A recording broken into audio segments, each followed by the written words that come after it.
नमस्कार दर्शक बंधु डीएन ओडिशा यूट्यूब चैनल रे आपण मानकु बहुत बहुत स्वागत।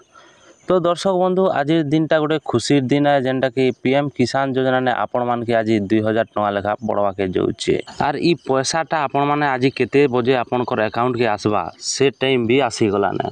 आर दर्शक बंधु आपण माने जानी रखन जेन चाषी भाई मैंने भी आज 2000 टका लेखा पाइबे से मनकर मोबाइल के वर्तमान गोटे गोटे मेसेज आसीजे जेनटा कि आपण माने स्क्रीन ने भी देखि पारुथिबे जेनटा कि मोर बापार फोन के आसीतिला आर मु इटा के फॉरवर्ड करी कर मोर मोबाइल ने आपण के देखौछे। तो आपण माने स्क्रीन ने देखि पारुथिबे माननीय प्रधानमंत्री आसंता 5 तारिख 10 मार्च 2024 तारिख दिन महाराष्ट्र वासिम ठारे दिवा 12 घटिका समय रे पीएम किसान योजनार 18तम किस्ती प्रदान करिवे। उक्त कार्यक्रम रे अभासी माध्यम रे जोग देबा पय आपण मानकु सादर निमंत्रण रहिला। एने गोटे वेबसाइट भी दिछि आइ आपण माने देखि पारुथिबे।